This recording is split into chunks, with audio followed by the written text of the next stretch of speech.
This has got disaster written all over it. We do have this filming, so let's do this right. Yeah. There you go. I'll show you. The leader material stretches. So what actually happens, I don't want to hook these are short. What actually happens is you have no give, and if you don't use the give of the rod, and that fish hits at 100-mile-an-hour, this is tarpon, this is mackerel, anything that's a fast-hitting fish, a big snook. What happens is, even though that leader's 25 and this is 10, you will actually shock that leader.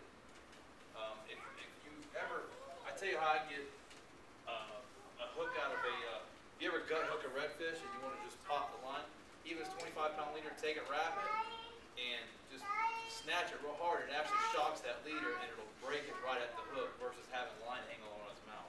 But that leader gives, so you actually shock the line. And so what you want to do, hold it tight again, not by the hook.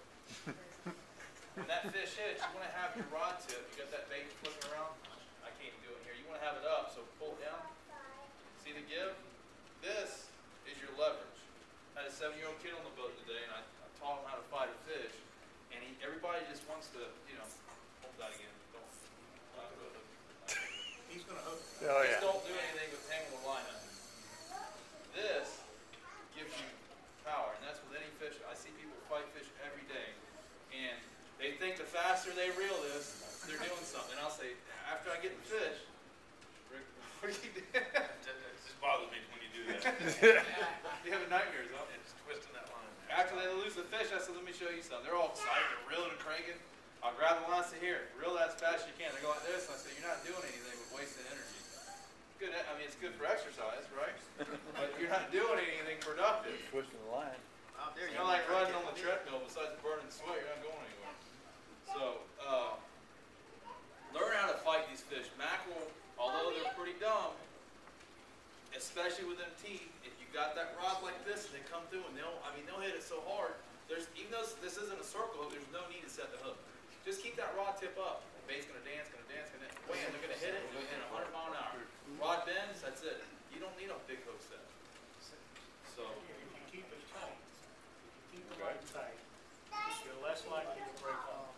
Now, other things that mackerel do is, especially with this knot, this crazy knot, this crazy knot that Jason has. keep breaking. But think about what we said, when that mackerel hits, pulls the line tight.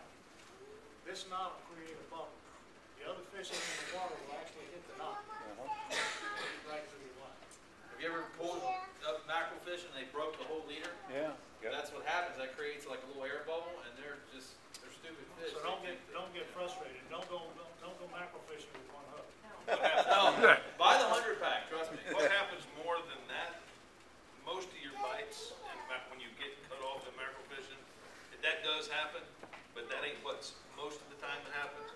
Most of the time what happens is your bait runs up your line.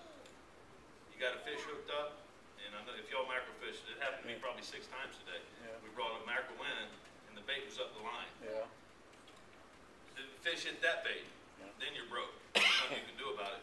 What you can do about keeping the bait, or trying to keep the bait down closer to the fish, is try to make sure you keep your rod tip up. If you're fighting the fish with it down like that, that bait can run up the line as that fish is moving along. If your rod tip's up, it's just, physics is not coming up. That bait will not come up the line as readily as if you got your rod tip down. Yes, the knot does create, I've seen that. Sometimes you can see the knot going through the water, and they will hit that, but they would definitely hit that line. So most of your break-offs come from the fish hitting the bait that's ran up your line. And the bait don't run up the line, it just gets pulled up the line if you got a nose hook when it happens. And just some statistics, that leader line's got 23% stretch versus 1.5 to 2% on the braid. Wow. That was impressive. I just say it stretches. He's going to pull out the percentage on it. Well, and the reason I know that is because when I do like a snook seminar or something like that, and you start comparing lines, if you're going to be dock fishing for snook, and you want to compare braid versus monofilament, let's say I make a 40-foot cast, and my line's got 23% stretch on it.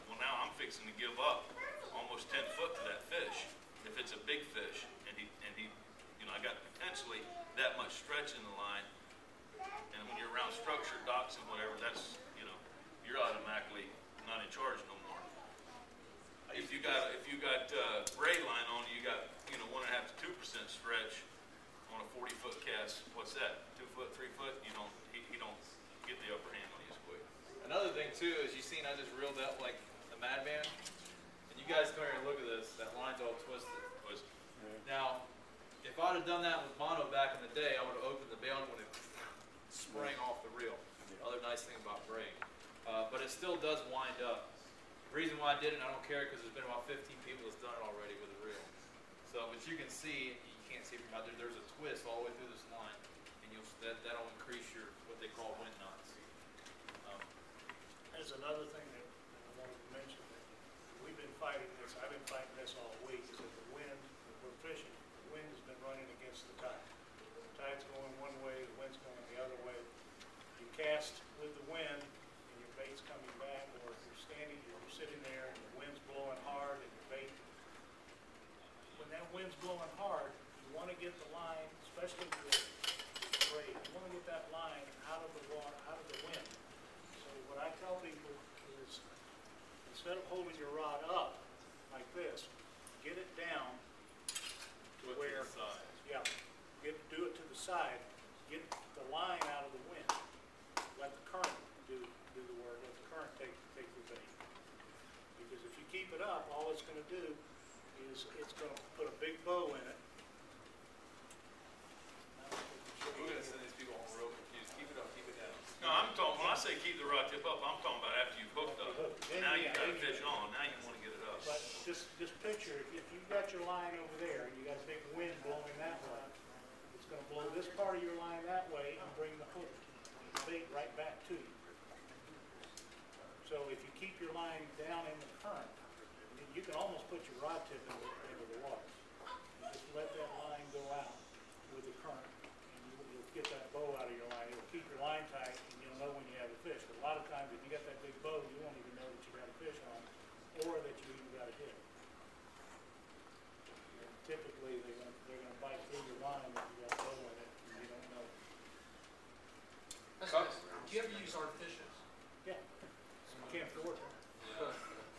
I used to use spoons for them, but I'll go through. I mean, I'd go through 20 hooks in a day. I'd hate to go through 20 spoons in a day. I'll tell you an easy one, and believe it or not, I was taught this when I first moved down here.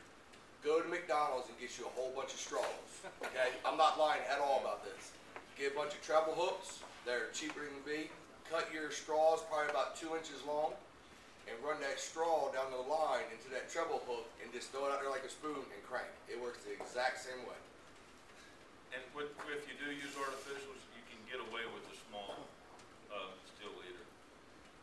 I mean, I usually, if I'm going to throw spoons for them, which I don't use a whole lot of artificials on charters, but occasionally I get some guys that just want to, they got to do everything on artificial. If we mackerel fish, I'll get like the 9-inch steel leaders and put a spoon on that, and they'll hit it because it's it's moving. You're not going to get as many hits, but they'll hit it easier than, I mean, if you try to use a live bait with a steel leader, our fish are smart, man. They've played that game before. You're not going to get too many hits with the steel leader. You can get away with like 25 steel leader, 25 pound, 25. But like he said, your hits. I had this one guy, we got broke off of. You'll have a day when you get on mackerel where you're like, and actually that's where I experimented with the 50-pound test. I had a day where like they were crashing the bait so hard they were just hitting the hook and breaking the line. I lost like 20 hooks in a day. I'm like, let's try something. So I tied some 60 on, and we started catching them. We're still getting broken off some because they were hitting the bait. So there was such a big school. I think they were just like fighting over it. And one would hit the bait, it would hit the hook and the line. But the guy he ties steel leader. So about after about 20 minutes, I said, here, I put a steel leader together and said, here. And then I tied the 50 on. We started catching. When he's got a steel leader, he's throwing the same spot. No, they would not hit it. And I did it to shut him up. I was like, you're not going to catch it. Steel leader, kept on.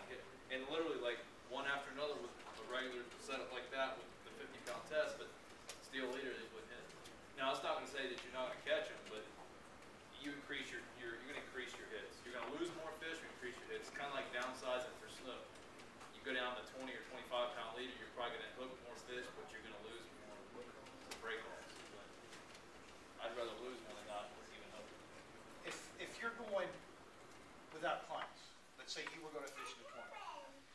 try to fish the columns, or do you want free line or I split almost shot? Or always throw a free line. Your mackerel are gonna be almost surface hitters. You can use a split shot and drop it down. Another thing I was thinking while Danny was talking, on the edges of your ship channel, you got shoal markings all the way down to where they dredge and they push the sand. There's underwater hills basically. They all got mackerel on them. All got mackerel on them. So, and it's all good bottom out there, shell, hard bottom, all them areas out there. Mackerel's not real technical. What I would tell you, the best information I got to have you on mackerel is have the right rig, find a good spot, and fill your live well slap full of greenbacks. And if you got thread fins, that's okay. They're dead, live, it don't matter. Just start chucking them. I mean, when I pull up to the spot for mackerel, I'll throw like 50 baits out at once. Just fill the bat, just unload, and you'll get them things just start going. If they're biting good, they'll start blowing up everywhere. Today we didn't get on mackerel, we caught bluefish, but I mean, we had a 7-year-old kid on the boat, and I'm reeling in, there's like 10 of them just like this. I was reeling like an artificial, and you just watch them blow up at the surface. But what it is you get a lot of that chum going, and you draw the fish to you versus chasing them all over. So I will tell you this, do keep a free line out and keep it back into the chum slick, because the first year we had the mackerel tournament, with the first bait that we threw out while we were setting everything else up, we caught a 37-inch cobia that came to the house. It was pretty Yeah. Let's explain this 35-inch I cobia call that he it. brought to the house, okay? Dad's sitting there, we get the fish to the side of the boat, and what does Dad want to do? Dad wants to call these guys and let them know, let me fight this 35-inch cobia in the bottom of the boat I remember by that myself. Call. I remember that call. But I'm like, what are you doing? Hang up the phone. we were kingfishing today, and just to kind of sort of like what he's talking about, different species, but we were kingfishing today, and I caught, or my group caught 2 keeper red grouper on the surface in 25 feet of water. Just to add to that, I got on that rod right there with that exact rig and 5 foot of water, a 30-inch gag group. Could not believe it. First time. Yes. With that knot? Oh, that's a strong knot. This is You can't break it. I don't know what it is, but we're gonna call it the Jason. Jason Bond. Look at this. Tied that? Might not. But fingernail I polish couldn't on believe it. 30 inch. holding it together. So, and that's for all the people that say we ain't got no grouper. And that was in 5 foot of water. Yeah, we probably caught 20 grouper today, but they, you know, most of them were like this. And we caught a gag on the surface that would have been a keeper. Yeah. That's for all the people that say we don't have any gag grouper. For those of you that are new to fishing here, on the website, John, what are the knots under? I'd have to think. Just do a search. Just look up the word knots. I think it's under other, if I'm not Guarantee you mistaken. won't find that now.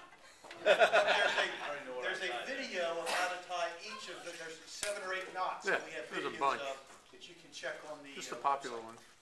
in the forum section, I'm sorry. You got a question, Jack? Jason, you mentioned the term mono. Does that include mono and fluorocarbons or just mono? As far as leader, Yes. I use nothing but fluorocarbon. It costs double, but you know what? Anything in this day and age with the fishing pressure that these fish see, all types of fish, anything that gives me an edge, I pretty much buy it. Again, it's expensive, but I tell you what I do use, and obviously there's title sponsor, but I can guarantee you get on my boat and you'll see spools of it, is O'Hero fluorocarbon. It's about half the cost, and it's good stuff. And fluorocarbon is more abrasion resistant than monofilament. It's a little more springy too. It's got a different feel to it.